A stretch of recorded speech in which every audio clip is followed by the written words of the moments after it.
Hello, everyone. This is Sebastian McMahon. I am on the road this week. It's very early Friday morning, but I'm still here to bring you the weekly review for the week ending April 26, 2024. So this week we'll put the spotlights on the markets.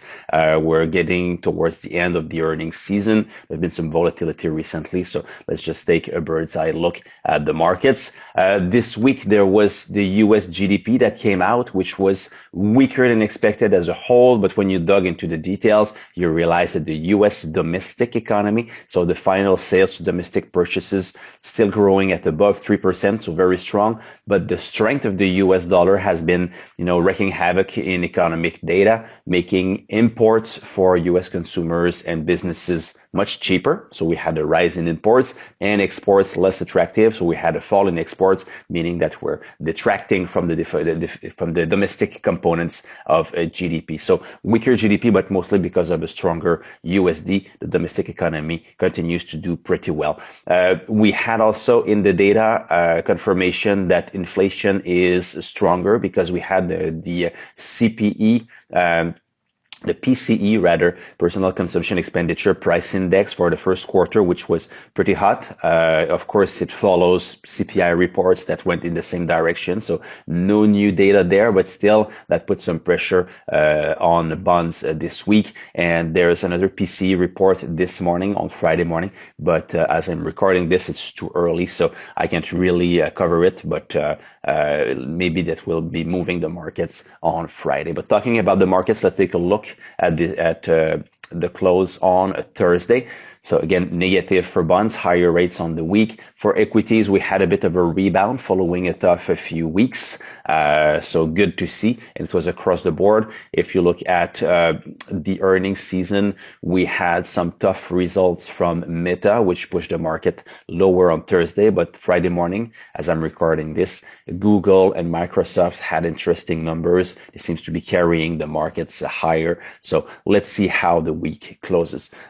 Other markets, oil higher, Canadian dollar, euro higher. The price of gold after closing last week at 2,400, now minus 2.5% on the week. As I'm recording this Friday morning, very early, we're seeing positive returns on gold, so maybe the picture will be less dire by the end of this week. Just to let you know that we have started taking profit on our trade on gold. We got into that trade late 2023. 2,400 was one of our first price targets. So we started to take some profits here, but we still stay in the trade because we think that there's still potentially some more upside. But at some point when your targets are missed, are reached, you need to be disciplined and start taking some profits. So we're in that phase. So it's always a good thing to be able to take some good profits on a trade. So in the US now, looking at equities. Well, here you have a table. It's not just the US. It's most of the major markets in the world. Lots of numbers here, but what we do is we look at the 10-year percentile of multiple measures because there's multiple measures to price markets across the world. And the message here is that in the US, if you look at the S&P 500, the median column, the second to last on the right, you still see that you're at the top end of the distribution. So the US stock market is expensive, but as we've argued recently, there's a reason for this market to be expensive. AI, of course, is an important theme, especially for the U.S. because of the presence of big tech. Big tech is a sector that tends to trade at expensive levels, but these are companies that are flush with cash. There's a reason why they're expensive. So there's all of these components. The sector breakdown among all of these countries are different, but the U.S. Here still trading at the elevated level.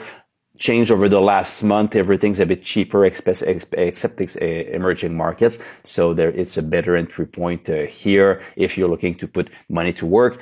Outside of the U.S., you see that you're above, around the median for the TSX, for Japan, for Russell 2000, so small cap, for the MSCI EFI. So you're seeing, fairly priced markets all around. So markets are not particularly cheap. They're fairly priced around the world. In the US, it's a bit more expensive, but for a reason, let's say. So this is where we stand as of April 26th. If you look at corporate bonds are an interesting market because, the importance of active management is crucial in the bond market. At these levels here, for government rates, rates are moving higher, so you want to likely to have more corporate bonds in your portfolio. So active management is key. Generally, when we look at corporate bonds, we look at the spread. So this is a chart on the left. The message that it is sending is that for investment grade bonds, we're seeing historically tight spreads. So the market is pretty bullish on corporate America. Corporate bonds, the risks of defaults that are expected is pretty low. So markets are confident in the economy and the ability of these firms to repay their debt. High yield, the spreads are getting tighter. If you're in the recession camp, they're way too tight. If you're not, they're middle of the road. We're not in the recession camp anymore, so we think that they're fairly priced. If you look on the right, though, the all-in rate, so if you have the spread plus the 10-year rate, and you do the calculation for the all-in rates for these bonds, what you see is that we're seeing close to historical highs for the all-in rates on both high yield and investment grade. So you're getting actually very good returns from these two asset classes. So 8.1% here for the high yield bonds. So you have some good downside protection with rates that are as elevated as this when you start to build a position. And tactical management within fixed income is key to benefit from these rates and position accordingly. So there's good things going on in corporate bonds. If you look at commodities, where commodities are showing signs of life despite the strong USD. So here both charts are just for 1 year, so it's short, but still I wanted just to show the dynamic between the two.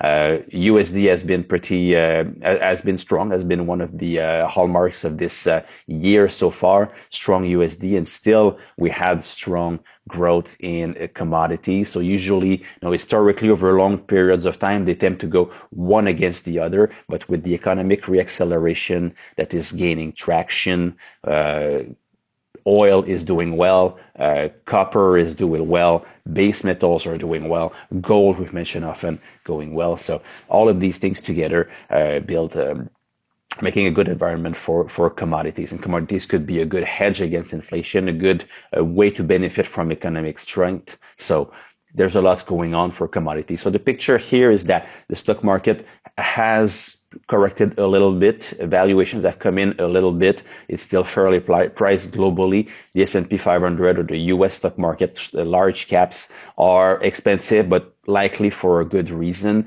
It's important to pick your regions accordingly. Active management remains key at all times, but maybe even more now within equities. Corporate bonds are offering good value. So again, active management within a fixed income portfolio is very important. And commodities are showing signs of life. Good diversifier in the portfolio. And of course, some of the few discretionary trades that we've put in recently, gold, I mentioned, copper is another one. So we're benefiting from that also in our positioning. So that wraps it up for the week. What we'll be watching next week, we have a monster week in the US. In Canada, it's a bit calmer. We'll have the GDP figure for February, 1.1% year over year, 0.3% month over month are the expectations. In the US, confidence index from Conference Board, ISM, manufacturing and services, Fed decision on Wednesday, and of course the non-farm payroll report on Friday. Should be positive, a bit less than last month, but 250,000 is still a very healthy number. So it's going to be a very interesting week next week. So that's it for this week. Always a pleasure to serve you. If you like the content, please share, and of course come back again next week.